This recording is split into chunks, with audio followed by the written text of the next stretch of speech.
Senior football টিমের afternoon practice session. প্রথমে শুরুটা হয়েছিল গার্ডার স্ট্রেচ, এরপর বেশ কিছু ডাইনামিক স্ট্রেচিং, তারপর স্লো জগিং, দেরি করে আসার জন্য বেশ কিছু পানিশমেন্ট দু একজনের, তারপর ডাইনামিক ওয়ার্ম আপ, এবং ডাইনামিক ওয়ার্ম আপটা কমপ্লিট হয়ে যাওয়ার পর উইথ বলে ওয়ার্ম আপ, এবং সেটা বেশ কিছুক্ষণ ধরে কন্টিনিউ চললো।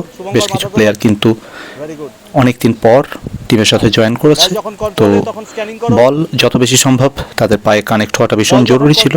তো অনেকটা সময় তাদের দিয়েছিলাম বলের উপরে, বল তোমার পুরোপুরি দখলে, একসাথে রাইট ফুট তখন পুরো মাঠটা চেঞ্জ স্ক্যান করে করবে। করে লেফট ফুট, আর বাঁ পায়ে বল নাও। দুটো পাকেই অনেকটা অভ্যস্ত করে নেওয়া বলের সাথে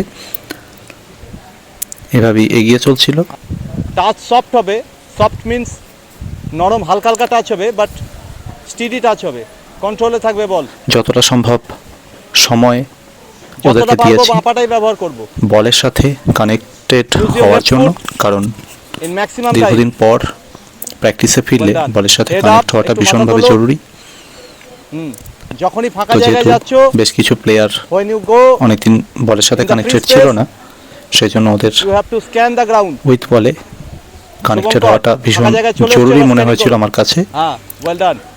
এবং এরই মধ্যে বেশ কিছু As fast as you can, as fast, Sayan হাত মুভ হবে, বল টাচের উপর আরো বেশ কিছু 1 2 স্কিল 3 4 ওদেরকে করতে দিয়েছিল। 5 6 যদিও আজকে ওরা ভীষণ এক্সাইটেড ছিল 9 রিল্যাক্স। এবং প্র্যাকটিসে প্রত্যেকটা ছেলে ভীষণভাবে সিরিয়াস ছিল।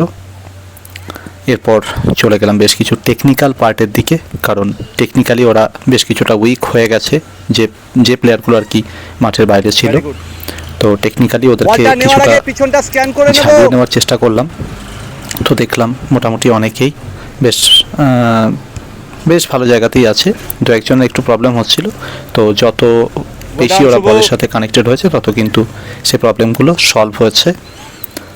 তো বলের উপর একটার পর একটা ড্রিল ওদের করাচ্ছিলাম, এবং টেকনিক্যাল পার্টে মেইনলি ওদের বল কন্ট্রোলিং এর উপর বেশি জোর দিয়েছিলাম, উইথ বল ক্যারি করার ক্ষেত্রে, তার সাথে turning, outside turning, inside turning, sole turning, crepe turning, এই সমস্ত টার্নিং এবং উইথ বল ক্যারি করা, তার সাথে ইনসাইড আউটসাইড করা, বডি ফেন্ট করা, এগুলোর উপরই ম্যাক্সিমাম টাইম ওদের ফোকাস করিয়েছিলাম।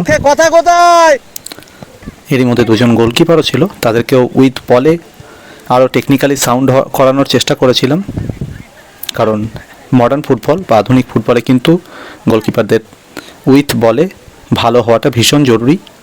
তো সেটাই করেছিলাম, এবং একটার পর একটা ড্রিল এইভাবে এগোতে থাকলো, এবং প্রত্যেকে দেখলাম খুব সুন্দরভাবে করছিল, এবং আমি যে নির্দেশগুলো দিচ্ছিলাম প্রত্যেকটা নির্দেশ তারা অক্ষরে অক্ষরে পালন করছিল।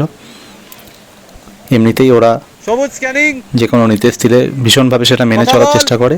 তো আজকে ওরা ভীষণ এক্সাইটেড, এবং সিনিয়র টিমের মিডফিল্ডকে আরও শক্তিশালী করার জন্য মাঠের মাঝখানে অর্থাৎ মিডফিল্ড জোনে মিডফিল্ডারদের 3 vs 3 স্মল সাইডেড গেম যখন চলছিল, তখন বেশ কিছু বাচ্চা যারা মাঠে এসেছিল আজকে তাদেরকে শুটিং প্র্যাকটিস করাচ্ছিলাম, এবং ওরা দেখলাম বেশ খুব মজা করে করেই কিন্তু নিজেরা বল মারছে, নিজেরাই বল কুড়িয়ে আনছে।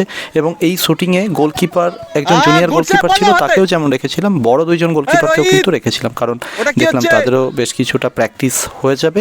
তো এই শুটিং প্র্যাকটিস যখন চলছে তখন কিন্তু মাঠের মাঝখানে মিডফিল্ডারদের স্মল সাইডেড গেম চলছিল। এটা হয়ে যাওয়ার পর বাচ্চাদেরকে স্মল সাইডেড গেম দিয়েছিলাম 4 vs 4, এবং সেটা কিন্তু তারা বেশ এনজয় করে খেললো। তো বাচ্চারাও যেমন আনন্দ পেয়েছে, বড়রাও কিন্তু ভীষণ সিরিয়াস প্র্যাকটিস পেয়েছে। তো এইভাবেই কিন্তু প্র্যাকটিস সেশন প্রায় শেষের দিকে এগোচ্ছিল, এবং এরপর কিন্তু স্মল সাইডেড গেম হলো, তার সাথে বেশ কিছু সিচুয়েশন প্র্যাকটিস, সবার শেষে ডিপ ব্রিথিং এক্সারসাইজ, এবং তারপর কুল ডাউন এবং বেশ কিছু ফিডব্যাক এবং পরবর্তী প্ল্যানিং রেডি করা। এভাবেই প্র্যাকটিস সেশন শেষ হলো।